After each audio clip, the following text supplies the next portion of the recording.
बिस्मिल्लाहिर्रहमानिर्रहीम। अल्लाह ताला के बाबरकत नाम से जो बड़ा मेहरबान और नहायत रहम करने वाला है। अकाउंटिंग के सब्जेक्ट को समझने के लिए अकाउंटिंग के कुछ प्रिंसिपल्स हैं, असूल हैं, जिनको समझे के बगैर आप अकाउंटिंग नहीं सीख सकते। तो आज के लेक्चर में हम देखते हैं जनरली एक्सेप्टेड अकाउंटिंग प्रिंसिपल्स, यानी अकाउंटिंग के जो असूल हैं जो कि पूरी दुनिया में, इसको जनरली एक्सेप्टेड इसलिए कहा जाता है कि ये पूरी दुनिया में एप्लीकेबल हैं। ये बनाए भी जो हैं पूरी हर कंट्री की जो अकाउंटिंग की तंजीम है, जैसे पाकिस्तान में आई कैप है, ICMAP है, इसी तरह दूसरे ममालिक हैं उनके जो इस तरह की अकाउंटिंग प्रोफेशन की तंजीमें हैं, उन सब की एक नुमाइंदा तंजीम है, बोर्ड है जिसको IFAC भी कहते हैं, international federation of accountants Canada. इसी तरह एक फाइनेंशियल अकाउंटिंग स्टैंडर्ड बोर्ड है।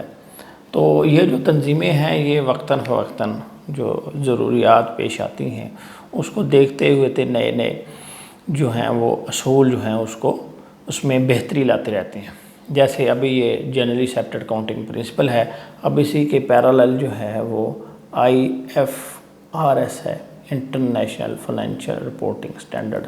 तो ये जो स्टैंडर्ड्स हैं यानी ये चेंज होते रहते हैं, ये भी इसी का पार्ट है।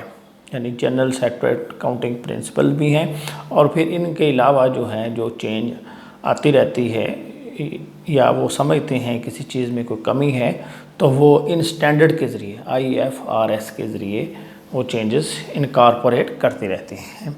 लेकिन ये एडवांस लेवल की चीज़ें हैं, लेकिन ये जो हैं जनरली एक्सेप्टेड अकाउंटिंग प्रिंसिपल ये जो है ये बेसिक चीज़ है। तो किसी भी जो आदमी है, जो स्टूडेंट है, उसको अगर अकाउंटिंग सीखनी है तो सबसे पहले उसको जनरली एक्सेप्टेड अकाउंटिंग प्रिंसिपल्स इनके बारे में पता होना चाहिए। अभी इसको हमने 3 हिस्सों में ये डिवाइड किया हुआ है, लेकिन ये कई दफ़ा एक ही महीनों में यानी इस तरह वो सेग्रीगेशन नहीं होती। यानी यहाँ हमने इसको 3 हिस्सों में डिवाइड किया हुआ है, अजम्पशन में, प्रिंसिपल में और कन्वेंशन में। तो यानी कई दफ़ा ये प्रिंसिपल्स ही कहलाते हैं तीनों, लेकिन ये कुछ अजम्पशंस हैं। यानी जो आपने जब कोई काम करना है तो ज़्यूम करना है। जैसे आपने इकनॉमिक्स पढ़ी होगी तो उसमें ये देखते हैं, क्योंकि जो भी अकाउंटिंग का स्टूडेंट है उसमें सिलेबस में इकनॉमिक्स शामिल होती है, तो इकनॉमिक्स में लिखा होता है other things remaining same.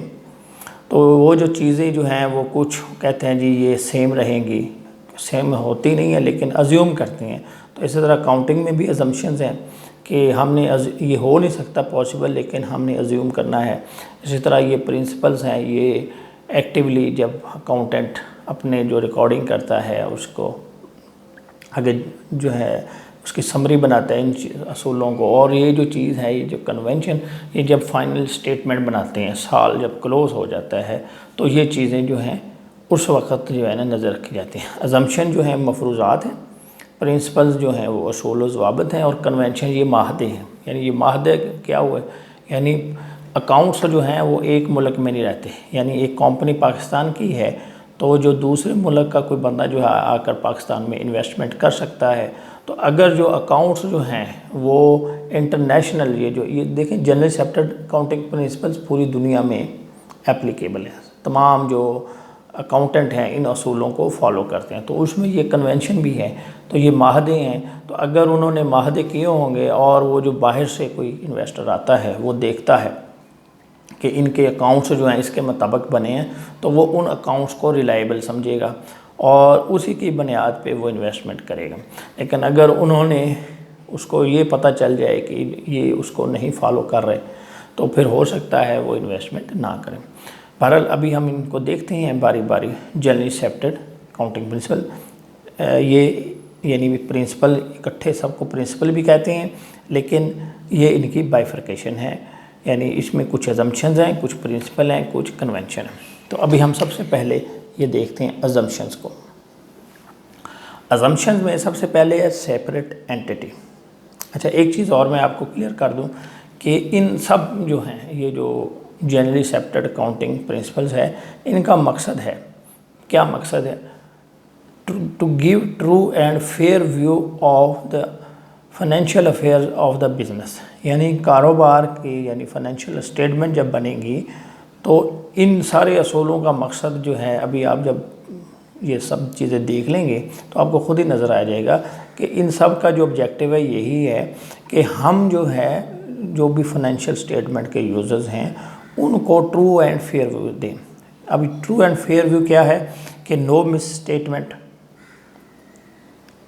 In financial statement, no misstatement in financial statement, यानी ये हो गया ट्रू एंड फेयर। और दूसरा ये है जो एक्चुअल रियल जो बिज़नेस की पोजीशन है, रियल परफॉर्मेंस,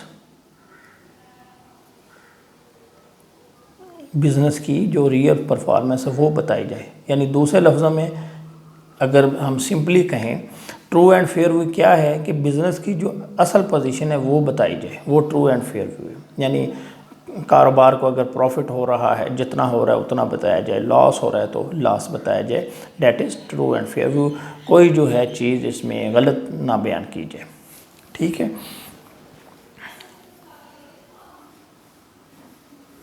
अब हम बारी बारी ब्रीफली, क्योंकि एक चीज़ को डिटेल में समझाने के लिए अलग अलग भी इसका लेक्चर कार्ड हो सकता है, लेकिन हम मुख्तसरन, क्योंकि अभी हम जब अकाउंटिंग सीखने की तरफ जा रहे हैं तो अकाउंटिंग सीखने के लिए ये जो प्रिंसिपल हैं वो हमें पता होनी चाहिए। सेपरेट एंटिटी, सबसे पहले सेपरेट एंटिटी। सेपरेट एंटिटी क्या है? सेपरेट एंटिटी ये है कि जो कारोबार है, बिजनेस, और जो ओनर, ये अलग अलग है। बिजनेस अलग है, ओनर अलग है। ओनर जो भी कोई पैसा बिजनेस में लगाएगा उसको हम लोन समझेंगे, बिजनेस के अंदर। बिजनेस को जो है ना, अकाउंटिंग की लैंग्वेज में हम ये कहते हैं कि कारोबार की अपनी एक अलग हैसियत है। मालिक जो अलग है, कारोबार अलग है। लेकिन ये ऐसा हो तो नहीं सकता, जैसे सोल प्रोप्राइटरशिप है तो उसमें मालिक ने पैसा लगाया हुआ है तो अलग कैसे हो गए? लेकिन हमने ये अज्यूम करना है कि ये बिज़नेस अलग है, ओनर अलग है। इसकी क्या वजह? अब हमने कारोबार की पोजीशन बतानी है किसी पार्टी को। अब क्या होगा, अगर मालिक के जो ज़ाती खर्चे हैं, personal expenditure, like utility bill, electricity का बिल है, वो है उसके घर का, और वो ख़र्चा जो है हम बिज़नेस के ख़र्चों में लिख दें तो बिज़नेस का तो प्रॉफिट कम हो जाएगा, हालांकि वो ख़र्चा तो बिज़नेस का था ही नहीं, और हम जानना चाह रहे हैं रिज़ल्ट किसका? बिज़नेस का। तो इस वजह से ये रिज़ल्ट ख़राब हो जाएगा, तो ट्रू एंड फेयर व्यू नहीं होगा। क्यों? हमने इसके ख़र्चे में मालिक के ख़र्चे, घर के ख़र्चे भी डाल दिए, ठीक है। तो इस वजह से आपने क्या करना है कि मालिक के जो ओनर होगा बिज़नेस का, उसके ख़र्चों को अलग लिखना है, बिज़नेस के ख़र्चों को अलग लिखना है। दिस इज़ सेपरेट एंटिटी, यानी कारोबार अलग है, बिजनेस और कारोबार का जो मालिक है वो अलग है। इसके बाद है going concern. Going concern, going concern क्या है? गो का मतलब होता है जाना, और गोइंग का मतलब जो जा रहा है। तो गोइंग कंसर्न का मतलब है कि बिज़नेस जो है वो चलता रहेगा, बंद होने का। यानी इसको हम कहते हैं कि neither need nor intention of closing business. यानी गोइंग कंसर्न ये है कि हमने ये अज्यूम करना है कि बिज़नेस बंद नहीं होगा, बिज़नेस फोर्सीएबल, यानी एक लंबे अरसे तक ये बिज़नेस चलता रहेगा। इसको हम कहते हैं गोइंग कंसर्न। यानी बिज़नेस को ना तो अभी बंद करने की ज़रूरत है, यानी कि ये नहीं है कि उसके ऊपर इतना कर्जा चढ़ गया, पैसा ही नहीं है कारोबार चलाने के लिए, और ना जो उसके मालिक हैं वो इसको बंद करने का इरादा रखते हैं। इसको हम कहते हैं गोइंग कंसर्न, ठीक है। अब इसकी ज़रूरत क्यों पेश आती है, ये इसका तल्लक है, अभी हम आगे देखते हैं इसके साथ, हिस्टोरिकल कास्ट के साथ। यानी गोइंग कंसर्न का तल्लक है हिस्टोरिकल कास्ट के साथ। तो अभी ये आगे बढ़ते हैं, फिर मैं आपको इन दोनों का लिंक समझाता हूँ। Money measurement, money measurement, money measurement जो है इसको पहले हम देख चुके हैं कि हमने बिज़नेस में वो ट्रांजैक्शन जो है वो रिकॉर्ड करनी है जिनको हम इन टर्म्स ऑफ रुपी एक्सप्रेस कर सकें, इन टर्म्स ऑफ रुपीज़ जो हैं वो एक्सप्रेस कर सकें। ठीक है। अब देखें, जैसे मैंने आपको मिसाल दी थी कि बिज़नेस के अंदर ट्रांसफ़र हो जाती है, यानी जनरल मैनेजर जो है अकाउंट्स,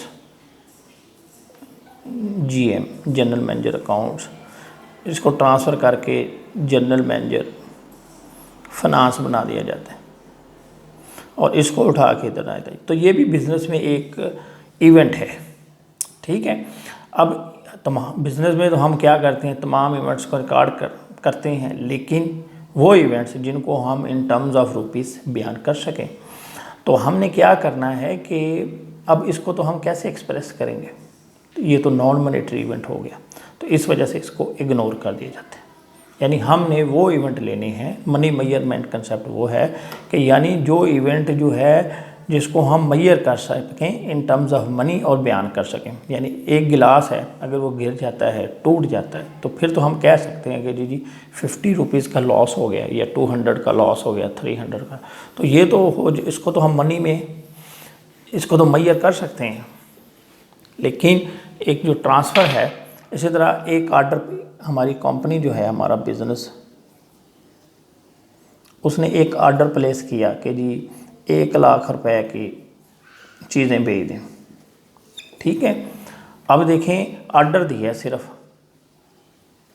कोई हमने उसके साथ कोई चेक नहीं लगाया, कोई एडवांस पेमेंट नहीं की, सिर्फ भाई अब ऑर्डर दिया है। अभी हो सकता है 15 मिनट बाद हमें कोई आधे घंटे बाद याद आ जाए, हम ऑर्डर कैंसिल कर दें। तो और सिर्फ ऑर्डर देने से तो उसको हम नहीं यानी मेजर कर सकते हैं महीने में, लेकिन जब हम ऑर्डर के साथ कोई पैसा भी लगा देंगे, 50 या 5,000 रुपये एडवांस भेज दिया या 50 एडवांस भेज दिया, तो ये मेजर हो जाएगा कि हमने इसको 50,000। यानी सिंपल ऐसे इवेंट्स जिनको हम जो है in terms of money measure ना कर सकें वो नहीं लिखेंगे, जिनको मेजर कर सकेंगे, जिसमें कोई पैसों की इन्वॉल्वमेंट होगी, वो हमने लिखने हैं, दूसरों को नहीं लिखना। काउंटिंग पीरियड नेक्स्ट है, अकाउंटिंग पीरियड। तो ये कंसेप्ट जो है ये कहता है कि आप बिज़नेस बंद नहीं होने वाला, यानी ये बिज़नेस यहाँ से स्टार्ट हो गया, चलता जा रहा है, प्रोडक्शन जारी है 1 साल गुजर गया, 2 साल गुजर गए, 3 साल गुजर गए, यानी चल रहा है बिज़नेस। एग्जांपल दे रहा हूँ। अभी ये देखें कि हमने ये बिज़नेस तो बंद नहीं होगा, अपना प्रोसेस तो नहीं बंद करेंगे, मशीनें चलती रहेंगी, चीज़ें बनती रहेंगी, ख़रीदते रहेंगे, बेचते रहेंगे, तो ये तो नहीं बंद हो रहा। तो इसमें हमें एक टाइम रखना चाहिए कि यहाँ तक जो है ना हम इसका वो जो है प्रॉफिट मालूम करें, लॉस मालूम करें कि कितने हमने करें। तो उसके लिए एक स्टैंडर्ड टाइम रख दिया जाता है जो कि पूरी दुनिया में ईयर है, 1 ईयर। तो उसमें एक डेट, एक कट ऑफ डेट लगा, इसको हम कहते हैं कट ऑफ डेट, को टाइम कर दिया जाता है कि हमने यहाँ तक का जो है ना प्रॉफिट मालूम करना है। तो हम क्या करेंगे, जो खर्चे यहाँ तक होंगे उनको लिख लेंगे, जो हमारी रेवेन्यूज़ होंगी वो यहाँ तक लिख लेंगे इस पीरियड। यानी बिज़नेस नहीं बंद होगा, सिर्फ हम अपने जहन में यानी अपने तौर पर एक डेट फिक्स कर लेंगे, जो खर्चे इस डेट से पहले होंगे वो उनको अलग शुमार कर लेंगे, इससे आगे जो हैं वो छोड़ देंगे। तो ये एक जो पीरियड है इसको हम कहते हैं अकाउंटिंग पीरियड। तो अकाउंट्स जो हैं वो एक मखसूस अकाउंटिंग पीरियड के लिए बनाए जाते हैं, जो कि हमारे लिए एक 1 ईयर होता है। स्टैंडर्ड पीरियड जो चल रहा है दुनिया में वो 1 ईयर है। ठीक हो गया। इसके बाद ये होगी अजम्पशंस। ठीक है, आपने सेपरेट एंटिटी समझ ली, गोइंग कंसर्न, मनी मेजरमेंट और अकाउंटिंग में। अब ये हैं असूल। जब हम अकाउंटिंग के ट्रांजैक्शन करते हैं तो उसमें इनको हम देखते हैं ड्यूल एस्पेक्ट। ड्यूल एस्पेक्ट जो है इसका माने होता है डबल, या इसको हम दोहरा भी कहते हैं, यानी दो रुख, दोहरा। ड्यूल एस्पेक्ट यानी अकाउंटिंग में याद रखें हर ट्रांजैक्शन के कम से कम 2 एस्पेक्ट होंगे, 2 एस्पेक्ट्स। ये भी जब हम करेंगे तो आपको समझ आ जाएगी 2 एस्पेक्ट्स। आप कोई भी काम करते हैं, ठीक है, तो उस काम को करने के पीछे यानी कोई ना कोई आपका मोटिव होता है। कोई भी काम करते हैं, जैसे आप जो हैं वो एजुकेशन हासिल करते हैं, एजुकेशन पे आप पैसा लगा रहे हैं, इन्वेस्टमेंट कर रहे हैं, तो इसके पीछे क्या आपका मोटिव है? मोटिव ये है कि जब आप पढ़ लेंगे तो आपको जो है इसके बदले में अच्छी जॉब मिल जाएगी और फिर आपको रिटर्न शुरू हो जाएगा। यानी ये आपके डबल एस्पेक्ट हो गए, यानी एजुकेशन हासिल कर रहे हैं, क्या इसके पीछे मोटिव है कि अच्छी जॉब मिल जाएगी और अच्छी सैलरी ले जाएगी। इसी तरह आप बाज़ार में जाते हैं, कुछ चीज़ ख़रीदने जाते हैं, तो क्या करते हैं कि आप पैसे देते हैं, यानी आपने मार्कर ख़रीदी, तो आपके एंगल से क्या हुआ कि आपने पैसे दिए, यानी कैश आपने दे दिया और मार्कर आपके पास आ गया। इसको हम कहते हैं डबल एस्पेक्ट। यानी जो काम आप कर रहे हैं तो उसके 2 पहलू होंगे, एक पहलू होगा आपके छोड़ने वाला और एक पहलू होगा आपके पास आने वाला, ठीक है। यानी आप पैसे दे रहे हैं, पैसे आपके पास आउट हो रहे हैं और मार्कर आपके पास आ जा रहा है, ये 2 पहलू हो गए, ठीक है। इसी तरह कोई चीज़ और आप परचेज़ करते हैं या देते हैं, अगर आप सपोज़ मार्कर बेच देते हैं तो क्या होगा, आपके पास कैश आ जाएगा, उल्ट हो जाएगा और मार्कर जो है वो आपके पास चले जाएगी। इसको हम कहते हैं ड्यूल एस्पेक्ट, 2 एस्पेक्ट्स। यानी हर चीज़ जो है, कोई भी आपका इवेंट होगा उसके पीछे जो है ना वो 2 जो हैं एस्पेक्ट बन जाएंगे। इनको हम कहते हैं ड्यूल एस्पेक्ट। ये आपको अभी मज़ीद जब हम पढ़ेंगे अकाउंटिंग इक्वेशन तो उस वक़्त इसके बारे में क्लियर हो जाएगा। आगे मैचिंग प्रिंसिपल, मैच, इसको हम कहते हैं करंट ईयर। हमने एक चीज़ पढ़ ली कि हमने 1 साल का जो है ना वो प्रॉफिट मालूम करना है, यानी हमने अपना टाइम रख दिया अकाउंट्स बनाने के लिए 1 साल, ठीक है। अब हमने इसमें ये एक डेडलाइन मुकर्रर कर दी थी, यानी ये समझिए यहाँ से साल शुरू हो रहा है, जुलाई है और ये जून है। अब हमने इस साल का प्रॉफिट मालूम करना है और प्रॉफिट भी क्या है, ट्रू एंड फेयर व्यू। फिर वो ज़हन में ले आएँ ट्रू एंड फेयर व्यू। तो ट्रू एंड फेयर व्यू देना है तो उसमें ज़रूरी है कि इस साल के अंदर के जो हैं खर्चे और इस साल की जो इनकम है वो इसमें शामिल की जाए, ठीक हो गया। तो इसके लिए यानी मैचिंग प्रिंसिपल यही कहता है कि current year expenditure will be matched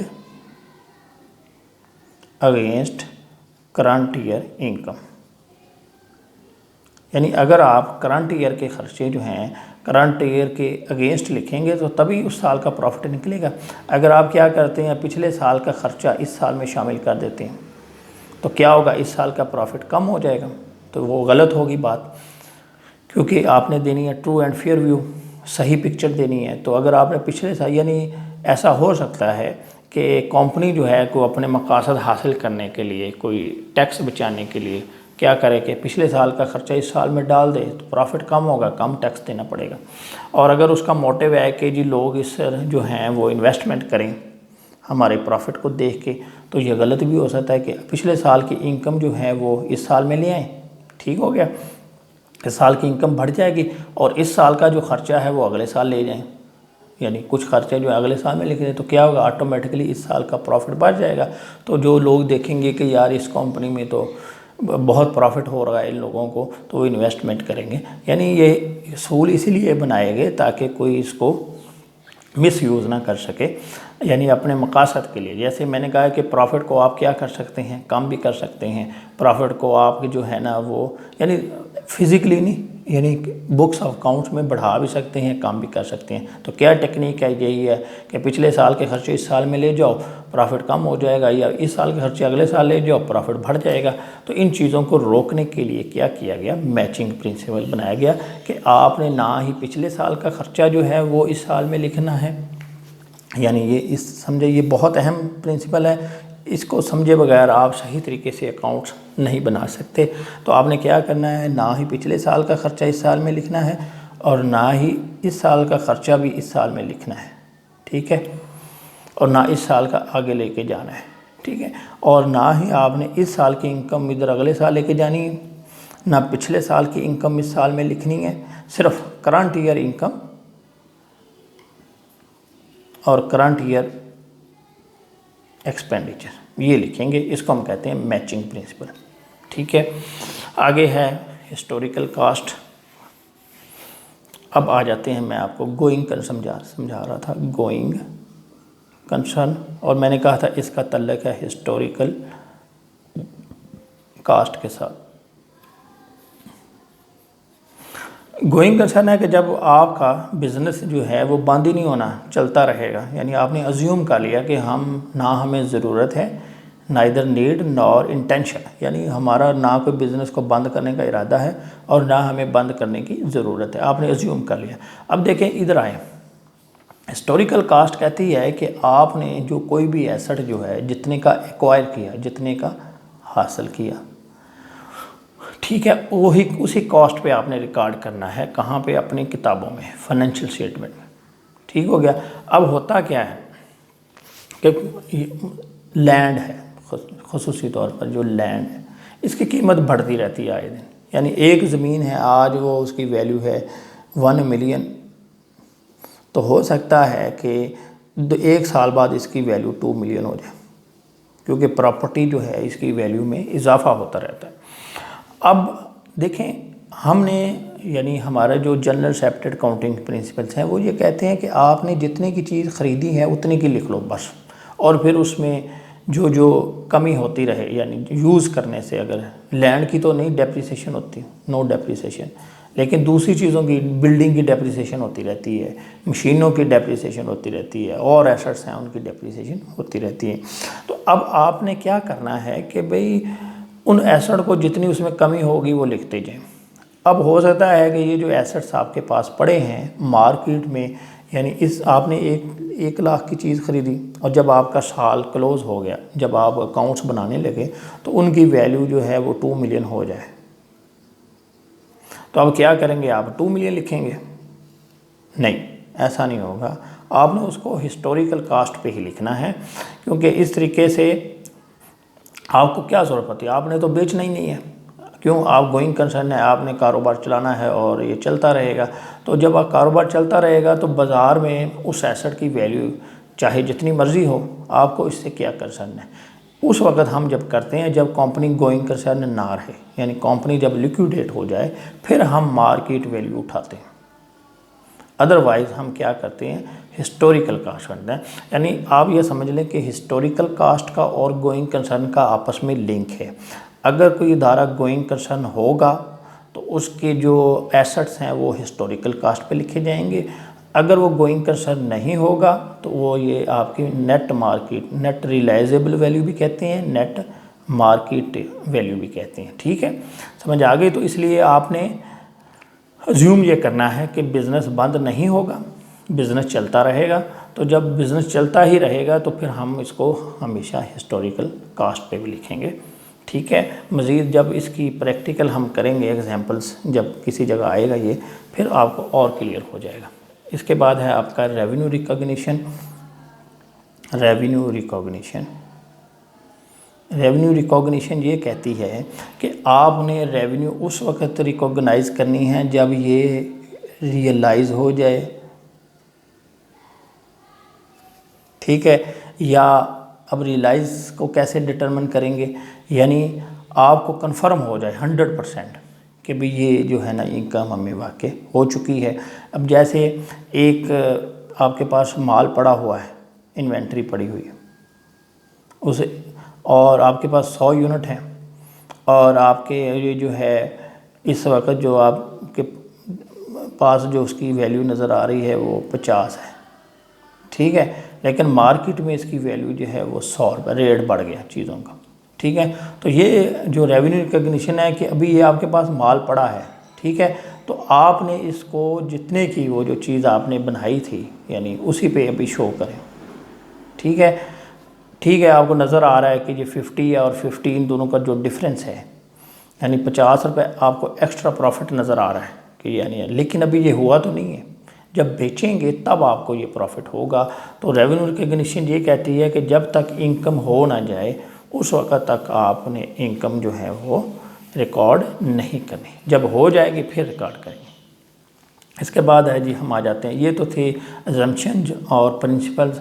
अब हम आते हैं कन्वेंशन। कन्वेंशन कहते हैं मुआहदा, यानी हमारे जो अकाउंट्स हैं उसको, उसके यूज़र जो हैं वो पाकिस्तान से बाहर के लोग भी हो सकते हैं, तो अकाउंट्स को समझने के लिए यानी फाइनेंशियल स्टेटमेंट को समझने के लिए जो दूसरे जो हैं पूरी दुनिया के जो अकाउंटेंट्स हैं उन्होंने आपस में ये माहदे किए हैं। ये लीगली बाइंडिंग नहीं है यानी कानूनी इसकी हैसियत नहीं है, लेकिन उन्होंने आपस में फाइनेंशियल स्टेटमेंट को समझने के लिए ये आपस में तय किया गया है कि आपने इनकी पाबंदी करनी है।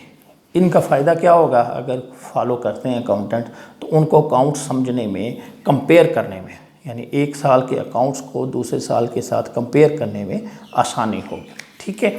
अभी हम इसको देखते हैं कंसिस्टेंसी। कंसिस्टेंसी क्या है? कंसिस्टेंट का मतलब होता है कि एक चीज़ जो बिल्कुल एक ऐसे चलती रहे, कंसिस्टेंट, ऐसे हो जाए, ये कंसिस्टेंट नहीं है कंसिस्टेंसी। तो कंसिस्टेंसी ये कहती है कि कंपनी जो पॉलिसी एक साल फॉलो करेगी उसी को फॉलो करती रहेगी। जैसे अभी तो हमने स्टार्ट किया, एक चीज़ है डेप्रिसिएशन, यानी एसेट की डेप्रिसिएशन करते हैं कि जो हम यूज़ करने से उसकी वैल्यू में जो कमी होती है उसको डेप्रिसिएशन कहते हैं। इसके 4-5 मेथड हैं इसके। स्ट्रेट लाइन जो ज़्यादा मशहूर है वो स्ट्रेट लाइन है, और डिमिनिशिंग बैलेंस मेथड है, ये दो ज़्यादा यूज़ होते हैं।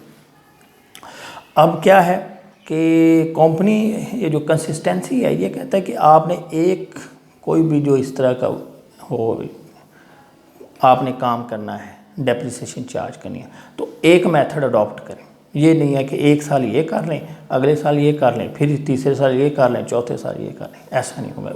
क्यों ऐसी पाबंदी लगाएगी?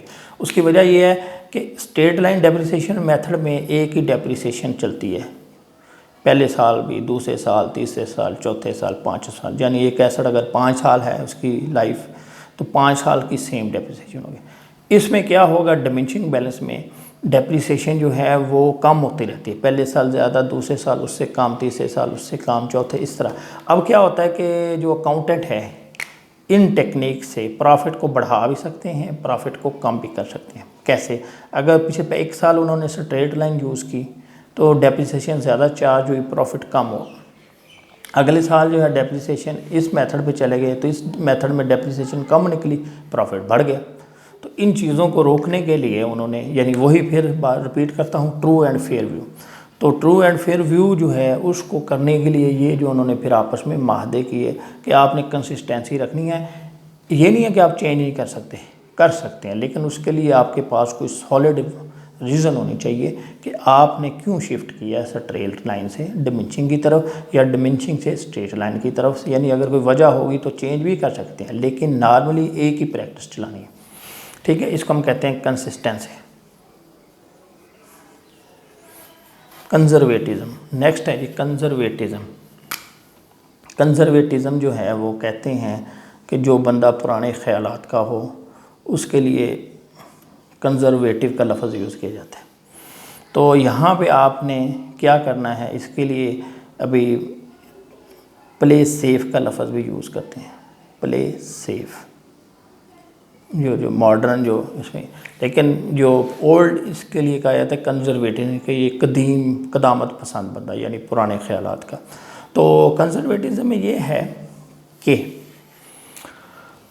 आपने अकाउंटेंट ने क्या करना है, अगर उसको कोई पॉसिबल लॉस नज़र आ रहा हो, उसके लिए वो क्या करे, प्रोविज़न रख ले, यानी उस लॉस को अपने पास रिकॉर्ड कर सकता है प्रोविज़न की सूरत। इनकम के लिए नहीं कर सकता, ठीक है। इनकम का हमने पढ़ भी लिया कि अगर कोई इनकम हो रही हो तो उसको वो रिकॉर्ड नहीं कर सकता अनलेस वो इनकम हो जाए। लेकिन लॉस का अगर पता चल गया कि जी ये लॉस हो जाएगा, जैसे वही था कि हमारे पास इन्वेंट्री पड़ी हुई है, 1 यूनिट की कीमत है 50 रुपये और 1000, मिसाल के तौर पर हमारे पास 1000 यूनिट पड़ा हुआ है, 10,000 यूनिट पड़ा है।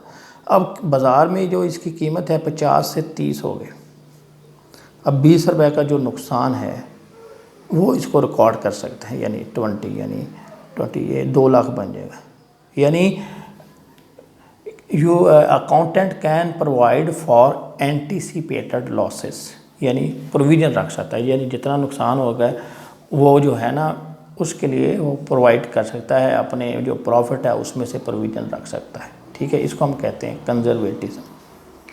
इसके बाद है मटीरियलिटी और आखिरी का जो है ये फुल डिस्क्लोज़र। ये दोनों मिलते जुलते हैं, आपस में इनका लिंक भी है। फुल डिस्क्लोज़र ये है कि अकाउंटेंट ने ये करना है कि हर तरह की जो इंफॉर्मेशन है, जो मॉनेटरी जो ट्रांजैक्शन है, उनको फाइनेंशियल स्टेटमेंट में शो कर देना, फाइनेंशियल स्टेटमेंट, ठीक है। अब इसमें जो है वो कोई चीज़ स्किप भी कर सकता है, लेकिन वो ये है कि वो मटेरियल ना हो। यानी अभी ये एक एग्जांपल देता हूँ कि स्टेशनरी रखी हुई है। अब स्टेशनरी के हवाले से क्या होता है कि ये कम मालियत की होती है, इसकी इतनी जो वैल्यू नहीं होती। अगर हम जो जितनी भी ख़रीदते हैं उसको एज एक्सपेंडिचर लिख लेते हैं, ठीक है। अब अकाउंटेंट क्या करता है कि अब साल के एंड में बची है तो जो चीज़ जो हमारे अकाउंटिंग प्रिंसिपल कहते हैं कि उसको एसेट रिकॉर्ड करें, लेकिन नॉर्मली ये इसकी वैल्यू कम होती है तो वो क्या करते हैं, इग्नोर कर देते हैं, सबको एक्सपेंडिचर चार्ज कर देते हैं। इसी तरह क्लॉक है, कैलकुलेटर है,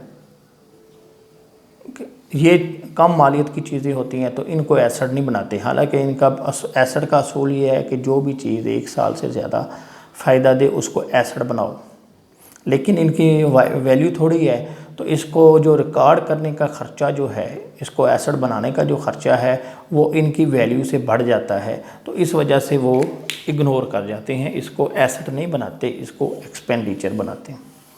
अब ये जो है ये फुल डिस्क्लोजर नहीं है उस सेंस में कि उसको तो एसेट बनाना चाहिए था लेकिन उन्होंने उसको एक्सपेंडिचर चार्ज कर लिया, लेकिन ये जो है चीज़ इतनी मटेरियल नहीं है, इस वजह से अलाउड है। अब मटीरियलिटी जो है ये क्या कहती है, मटीरियलिटी ये कहते हैं इंफॉर्मेशन इज़ मटीरियल, कि कोई भी इंफॉर्मेशन जो है वो मटीरियल है अगर उसकी जो ओमिशन है, यानी आपने उसको नहीं लिखा अकाउंट्स में, अगर लिखा होता, यानी हमने तो नहीं लिखा, यानी इस केस में क्या आपने स्टेशनरी थी बच गई थी, एसेट लिखना चाहिए था, नहीं लिखा, लेकिन इससे जो पढ़ने वाला है या देखने वाला अगर उसको पता भी चल जाए तो उसका ज़हन नहीं चेंज होगा। यानी मटीरियलिटी क्या कहती है कि omission of information may change the mind of investor if comes in his knowledge।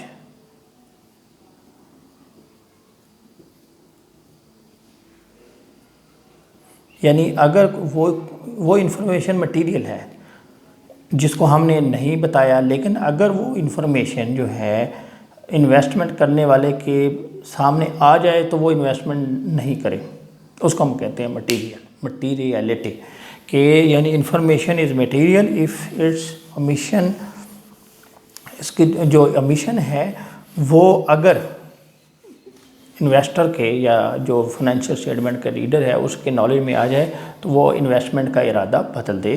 तो आपने क्या करना है कि इस चीज़ का ख्याल रखना है कि जो इन्फॉर्मेशन मटेरियल है वो ज़रूर शो करनी है, और अगर कोई फुल डिस्क्लोजर ये कहता है कि आपने हर चीज़ शो करनी है, लेकिन आप इसमें से वो चीज़ स्किप कर सकते हैं जो मटेरियल नहीं है।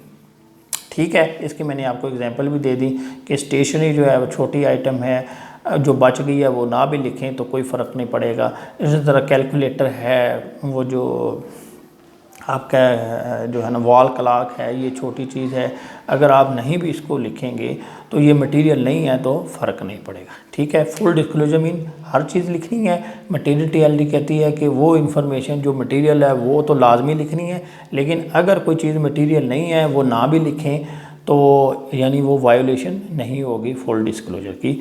उम्मीद है आपको पता चल गया होगा। इन चीज़ों को आप अपने ज़हन में रखें, तो जब हम आगे बढ़ेंगे इसके बाद हम देखेंगे नेक्स्ट टॉपिक, तो ये चीज़ें आपको वहाँ पर रिपीट होंगी, और आपने जब भी ये जो है ना एंट्रीज़ करनी है, रिकॉर्डिंग करनी है, तो ये चीज़ आपके साथ साथ चलेंगी। Thank you very much.